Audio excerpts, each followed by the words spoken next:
Materi antropologi kali ini kita akan membahas tentang food taboo. Apa yang dimaksud dengan food taboo? Food taboo adalah larangan dalam mengkonsumsi makanan atau minuman tertentu.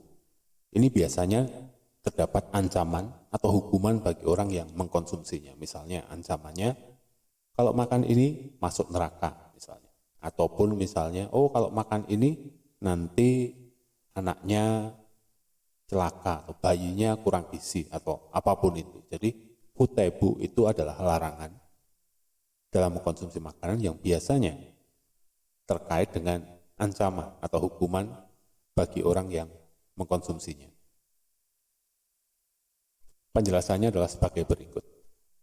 Food taboo itu tidak sama dengan menghindari makanan tertentu dengan alasan apapun, misalnya diet, misalnya selera atau misalnya seperti itu. Misalnya saya sedang diet tidak makan nasi putih, misalnya.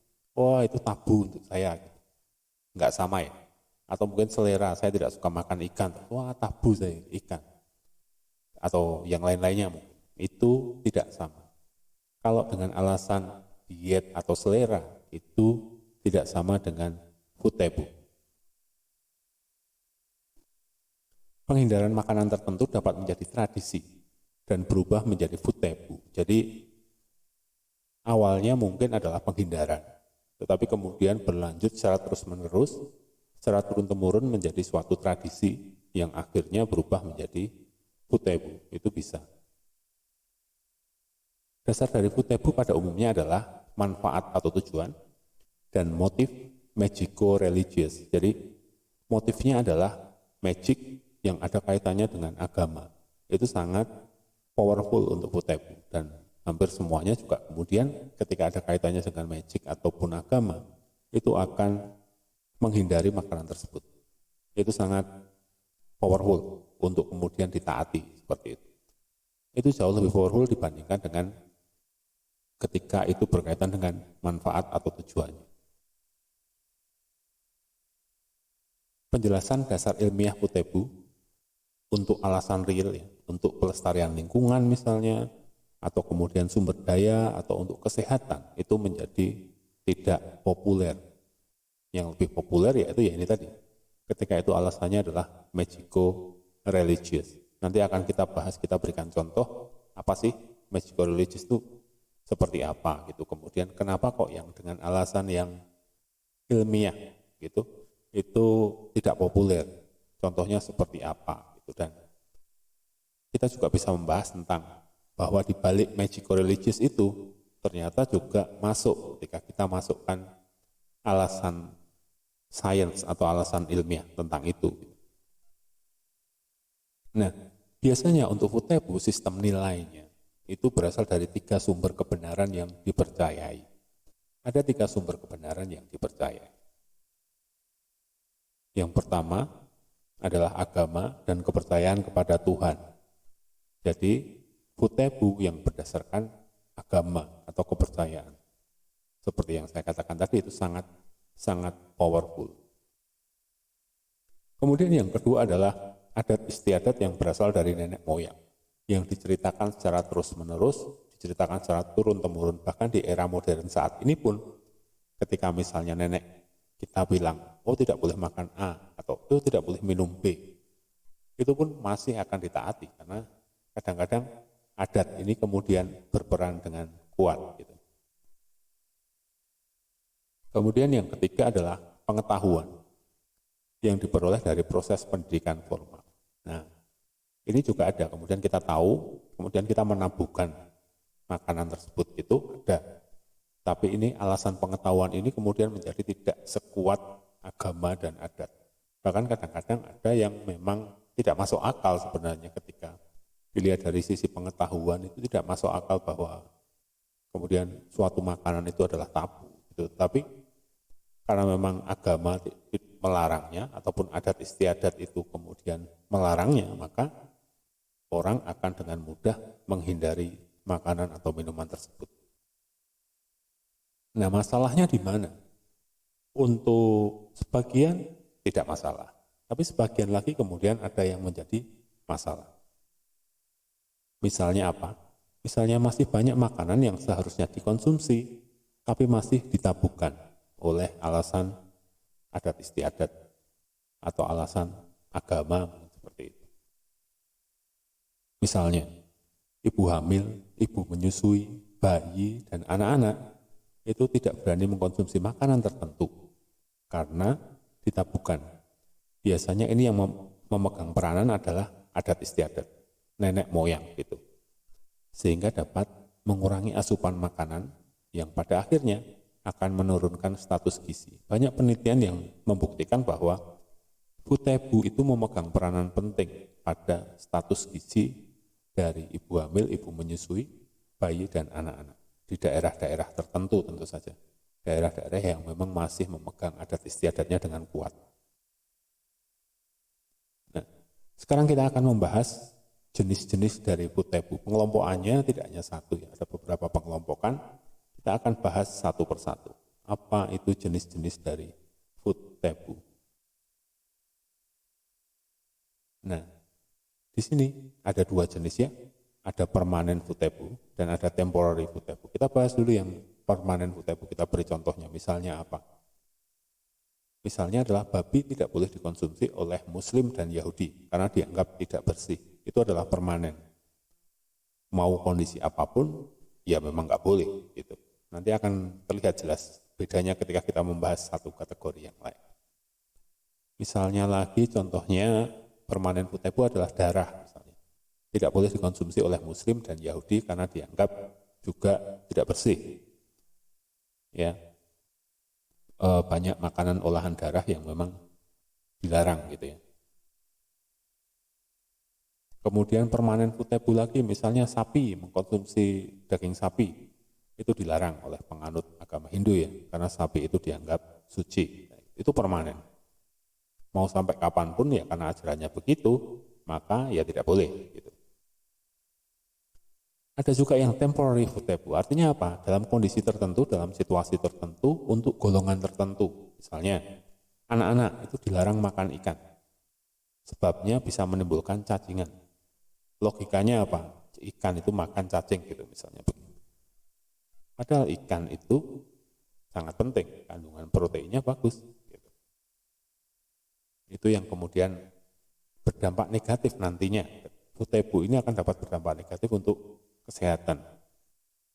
Karena ya itu tadi ada yang tidak masuk akal. Gitu. Kemudian contoh lain yang temporary, wanita hamil misalnya dilarang makan pisang dempet. Gitu. Pisang tapi dempet. Kan kalau kita tahu pisang itu kan satu-satu kan, tapi ada juga yang pisang yang dempet, itu dilarang dimakan karena dipercaya nanti bayinya akan kembar dempet atau kembar siam gitu yang harus dipisahkan dengan operasi seperti itu. Logikanya gimana? Kita tidak tahu. Kenapa temporary? Karena ketika itu sudah tidak hamil ya boleh aja, atau pria itu makan juga nggak apa-apa. Gitu. Hanya wanita yang hamil. Ketika wanita tersebut tidak hamil ya boleh-boleh saja. Itu temporary. Kemudian temporary lagi, balita dilarang makan telur karena bisa bodoh. Ini salah satu food taboo dari Afrika. Sangat aneh kan? Padahal telur itu baik. Tetapi di daerah satu dan daerah lain itu ada dilarang makan telur karena bisa bodoh. Nah, itu yang kemudian mengakibatkan banyak masalah gitu. Yang terbanyak sebenarnya memang di Afrika ya. Report-report tentang food taboo yang apa ya istilahnya, ketika kita bandingkan dengan pengetahuan yang sekarang, kita bandingkan dengan ilmu pengetahuan yang sekarang, ini agak nggak pas gitu, agak tidak matching gitu.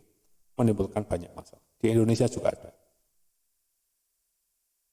Nah, penggolongan selanjutnya adalah religious food taboo, seperti yang saya sebutkan di awal bahwa ini adalah yang memegang peranan penting dan tidak pernah istilahnya tidak pernah menjadi masalah dalam artian tidak pernah kemudian diprotes atau apa karena statusnya ya tadi magical religious tadi. Kita mulai dari Hindu ya. Untuk Hindu konsumsi sapi merupakan hal tabu karena dianggap sebagai hewan suci. Ya, dalam mitologinya, dalam kepercayaan Hindu itu sapi adalah hewan yang tunggangannya dewa-dewa gitu, hewan yang suci. Dasarnya adalah karma dan konsep reinkarnasi. Jadi di Hindu kita mengenal adanya karma dan konsep reinkarnasi. Artinya ketika sapi itu kemudian dimakan atau disiksa atau sembelih ya, sembelih seperti itu kemungkinan konsep reinkarnasi kemudian bahwa sapi itu mungkin saudara kita di masa lampau atau apa gitu, itu yang tidak boleh ya. Menyakiti itu tidak boleh. Selain itu, manfaat sapi untuk kehidupan, sapi itu banyak sekali manfaatnya di kehidupan. Nanti kita berikan contoh yang ada di India seperti apa. Kemudian sapi itu juga menjadi identitas kultural ya, sehingga membantu tertanamnya konsep Futebu. Penjelasan lebih lanjutnya setelah ini. Hindu percaya bahwa sapi adalah hewan yang baik dan anugerah dari Tuhan yang selalu memberi. Ya, hewan yang baik, anugerah dari Tuhan yang selalu memberi. Seperti apa? Misalnya sapi itu memberi susu, tentu ya. Sapi itu kemudian bekerja juga di ladang. Sapi itu memakan daun-daun sisa tanaman. Sapi itu tidak sulit dipelihara. Seperti itu. Di India, sapi tidak hanya untuk membajak, tapi juga kotorannya digunakan untuk pupuk dan sumber energi di rumah-rumah atau biogas untuk memasak. Sedemikian perannya yang sangat besar sehingga kemudian menjadi Futebu karena alasan agama dan juga karena alasan kemanfaatan yang luar biasa. Dahulu Hindu kuno memperbolehkan memotong sapi untuk upacara, tetapi kemudian berubah seiring transformasi spiritual. Di tahun 1000, Hindu dilarang menyembelih dan melukai sapi. Kemudian adanya invasi Muslim dari Arab ke India menambah kuatnya Futebu.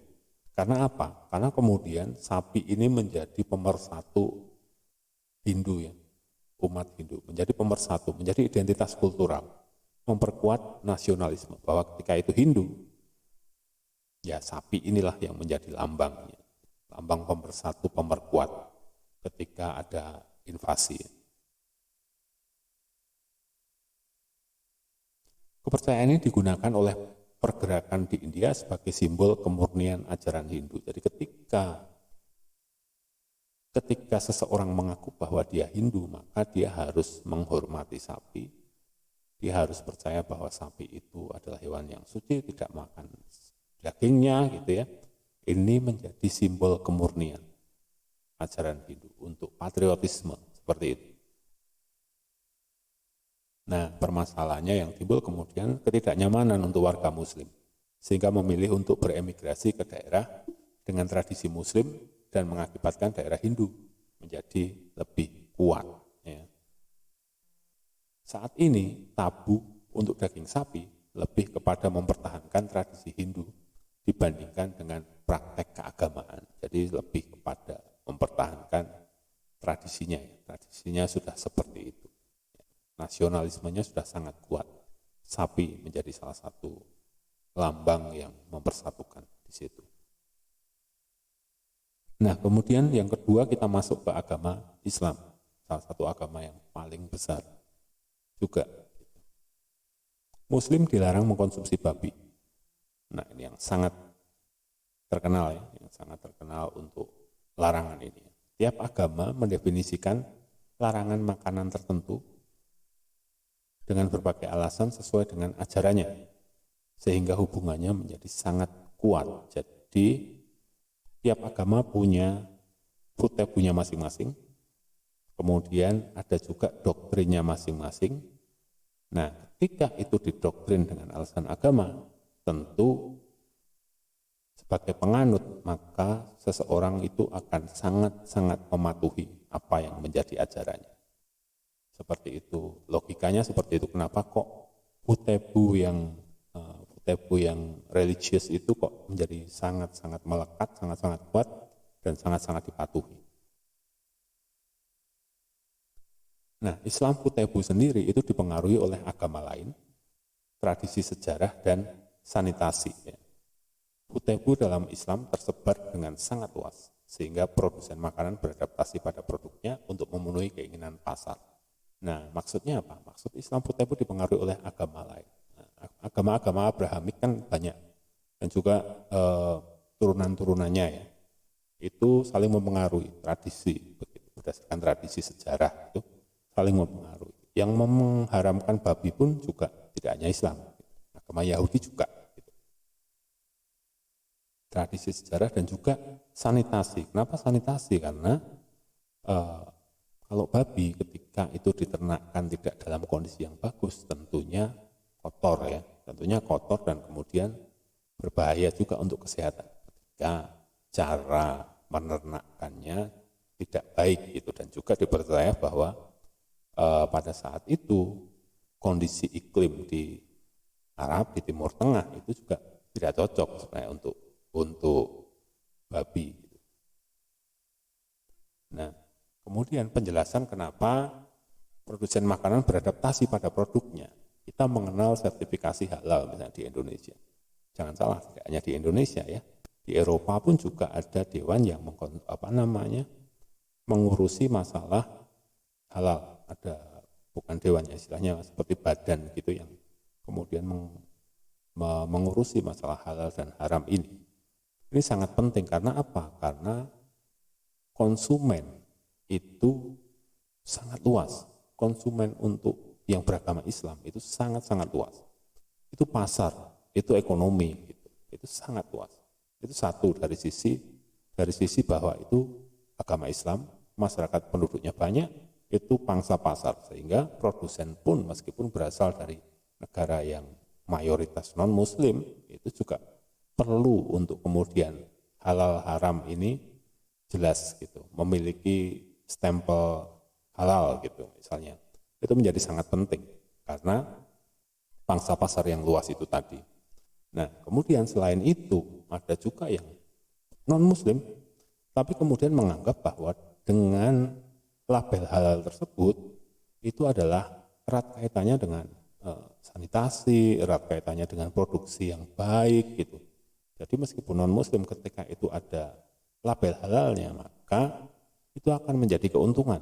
Karena apa? Karena dipastikan bahwa makanan itu terproses dengan baik. Tidak hanya sekedar tidak mengandung babi, itu. Tidak hanya sekedar itu. Tetapi juga proses-prosesnya dipastikan bahwa sudah melalui proses-proses yang benar. Seperti itu. Nah, diskusi yang paling banyak terjadi adalah halal dan haram. Haram didefinisikan sebagai zat yang dilarang menurut kitab suci. Berdasarkan hukum syariah, Muslim dilarang mengkonsumsi babi, darah, daging dari hewan yang mati, penyembelihan yang tidak berdasarkan Islam, alkohol, dan produk-produk lain dari hewan yang tidak diproduksi dengan baik. Nah, yang digarisbawahi bahwa tidak diproduksi dengan baik. Ketika ada stempel halalnya di situ, ada logo halalnya, dan memang sudah benar-benar dicek, itu berarti bahwa produk itu diproduksi dengan baik.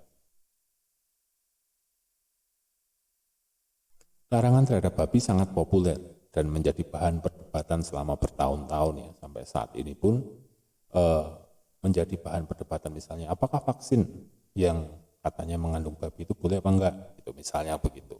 Ada pendapat-pendapat yang berbeda. Kalau dagingnya mungkin sudah jelas tidak ada perdebatan, tapi kemudian produk-produk turunannya, misalnya vaksin itu yang sering ini ya, meningitis misalnya, itu bagaimana? Hukumnya seperti apa? Itu menjadi perdebatan selama bertahun-tahun. Kita tidak membahas perdebatan tersebut dan kita tidak tidak dalam posisi untuk kemudian mempertanyakan atau apa. Dalam ilmu antropologi kita belajar ada fakta seperti itu, ada perdebatannya, nah kita pelajari seperti itu. Tidak untuk kemudian mendebat atau seperti apa. Salah satu larangan adalah babi digunakan oleh agama-agama politeis yang berkembang di masa dan daerah yang sama dengan Islam, menggunakan babi untuk persembahan pada Tuhannya. Pada waktu itu ada agama-agama politeis yang kemudian menggunakan babi itu untuk menjadi persembahan pada Tuhannya. Tuhannya banyak, ya. Jadi digunakan sebagai persembahan. Nah, kemudian dipercaya bahwa itu kemudian menjadi alasan, salah satu alasan juga mengapa kemudian babi itu diharamkan di Islam, karena monoteis kan. Nah, seperti itu. Salah satunya seperti itu. Teori lain menyatakan bahwa babi sangat cepat busuk pada suhu Timur Tengah yang panas. Nah, jadi babi itu tadi, kandangnya tidak steril, kandangnya tidak bersih gitu misalnya. Kemudian dagingnya juga cepat busuk. Suhu Timur Tengah kan panas. Dan pada saat itu belum ditemukan teknik-teknik preservasi ya, preservasi yang baik, pendingin dan lain sebagainya, sehingga sangat cepat busuk. Kemudian ini ya, yang terakhir adalah ketakutan akan penyakit karena kandang babi yang biasanya tidak bersih. Ini tadi sudah beberapa kali kita singgung. Nah, ini adalah agama Yahudi misalnya. Agama Yahudi menerapkan hal yang haram ya, dengan penggolongan menjadi kosher food, ya, halal haram dengan penggolongan menjadi kosher food. Kosher law diturunkan dari Torah atau hukum Yahudi. Torah melarang konsumsi hewan yang mati secara alami. Selain itu harus disembelih dengan ritual Yahudi. Mirip sebenarnya. Babi, unta, kelinci, tikus, gurun itu haram. Nah, di Kristen juga ada. Misalnya Greek Ortodok, salah satu aliran Kristen melarang konsumsi daging, ikan, telur, unggas, dan susu pada hari Rabu dan Jumat. Nah, kemudian ada Mormon, melarang konsumsi alkohol, teh, dan kopi. Ada juga Seventh Day Adventist, melarang konsumsi teh, keju tua, gula dalam jumlah yang berlebih. Bumbu yang terlalu kuat, garam yang terlalu banyak, itu juga tidak diperbolehkan. Di Seventh Day Adventist ini banyak larangannya, banyak halal haram versi Seventh Day Adventist gitu ya. Nah, selanjutnya adalah agama Buddha. Sejak ditemukan di Nepal, ajaran Buddha berkembang pesat ke seluruh dunia. Terdapat dua aliran, yaitu Mahayana dan Theravada. Meskipun kitabnya sama, tapi penerapan Futebunya berbeda. Mahayana melarang konsumsi daging, alkohol, bawang putih, bawang bombay, dan makanan lain yang beraroma kuat karena dianggap tidak bersih, karena kemudian menimbulkan aroma, kemudian menimbulkan ketika kita konsumsi kemudian menimbulkan bau ya, ketika kita berkeringat atau apa, itu kan menimbulkan aroma yang tidak enak itu dianggap tidak bersih. Buddha tidak melarang pengikutnya mengkonsumsi daging asal mereka tidak menyembelih sendiri, dan hewan tidak hanya disembelih untuk mereka. Jadi ketika itu disembelih untuk umum, itu diperbolehkan pada saat itu. Dilarang makan beberapa hal ya, gajah, kuda, ular, anjing, manusia, ya tentu saja ya. Dilarang makan gajah dan kuda karena digunakan oleh penguasa. Gajah dan kuda adalah simbol dari pemerintah. Mempergunakan gajah untuk pembangunan, menarik barang-barang berat gitu ya. Kuda digunakan untuk tentara dan menarik juga gerobak, perdagangan dan lain-lain. Nah, itu makanya karena peran pentingnya itu maka tidak boleh untuk dikonsumsi. Kemudian dilarang makan ular karena akan membuat marah dewa naga yang sakti. Kemudian dilarang makan anjing karena akan merendahkan diri mereka di hadapan orang lain. Kemudian ada juga kepercayaan bahwa kemungkinan hewan-hewan tersebut adalah saudara di kehidupan yang lampau. Konsep reinkarnasi yang kita makan itu kemungkinan adalah saudara, sesama manusia. Kemudian juga dilarang mengkonsumsi alkohol. Kemudian kita akan masuk ke social and cultural taboo. Jadi ketika tadi ada permanen, kemudian ada temporary, kemudian kita membahas tentang religious.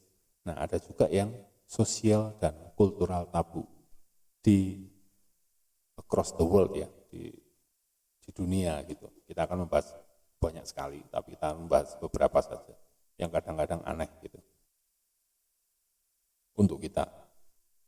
Di Amazon misalnya, banyak suku mengkategorikan makanan menjadi dua, yaitu manso yang aman dan reimoso yang dilarang. manso, dan reimoso. Misalnya apa? Ikan, monyet, tapir, kura-kura, babi liar, dan beberapa buah dilarang dikonsumsi oleh wanita hamil. Karena alasan keasaman dan kandungan lemaknya yang tinggi itu dipercaya dapat berbahaya untuk janin yang dikandungnya.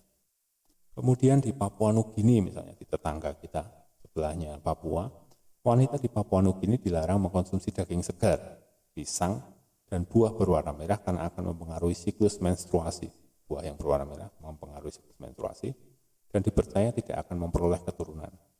Aneh sekali kan, ketika kita ngomong bahwa daging segar, pisang, kok bisa ada hubungan apa? Gitu. Tetapi di Papua Nugini dipercaya seperti itu. Tidak jelas alasan dibalik larangan ini selain hanya tradisi. Kemudian di Afrika, di Nigeria, suku di Nigeria melarang makan daging karena dipercaya anak yang makan daging akan tumbuh menjadi pencuri. Tidak jelas alasannya apa, tetapi ketika dipikir-pikir, kemungkinan alasannya adalah tingkat kemiskinannya tinggi di sana. Ketika terbiasa makan daging itu kan enak. Ya, sudah pernah makan daging, anak-anak ya. Daging itu enak, pengen lagi. Ketika mereka miskin, mereka tidak bisa mengusahakan daging, tidak punya ternak untuk dipotong, ataupun tidak punya uang untuk membeli di pasar, misalnya begitu. Nah, yang ditakutkan adalah kemudian anak-anak itu saking pengennya mengkonsumsi daging, maka akan mencuri, mengambil milik orang lain yang bukan menjadi haknya. Seperti itu penjelasan logisnya. Kemudian santan dan hati tidak baik untuk anak karena santan membuat anak gila dan hati membuat inflamasi di paru-paru. Alasannya seperti itu. Agak aneh kan? Nah, bahwa sebenarnya hati itu adalah sumber vitamin A dan besi yang paling tinggi yang dapat kita konsumsi. Untuk vitamin A dan Fe itu dari hati. Tapi ini malah tidak boleh. Padahal anak-anak lah yang paling kemudian membutuhkan iron dan vitamin A ini untuk kemudian pertumbuhannya. Larangan ini juga berlaku untuk ibu hamil karena dapat mengakibatkan anak yang dikandung memiliki sifat yang tidak baik. Nah, hal-hal seperti ini tadi yang kemudian mengakibatkan penjelasan bahwa putebu ini rentan sekali kemudian mengakibatkan kekurangan gizi. Kemudian ternyata di tetangga kita Malaysia juga ada. Di Malaysia, wanita hamil dilarang mengkonsumsi tikus, tupai, katak, burung, dan ikan karena weak spirit atau roh yang lemah, gitu, mengakibatkan seseorang itu lemah. Gitu. Aturan juga berlaku untuk suami, tidak hanya wanita hamil, tapi suaminya juga. Orang asli juga tidak mengkonsumsi hewan peliharaan. Kemudian lagi di Afrika, Muslim di Kamerun dilarang mengkonsumsi bir karena akan mengganggu kelancaran ibadah 5 kali sehari. Logis ya.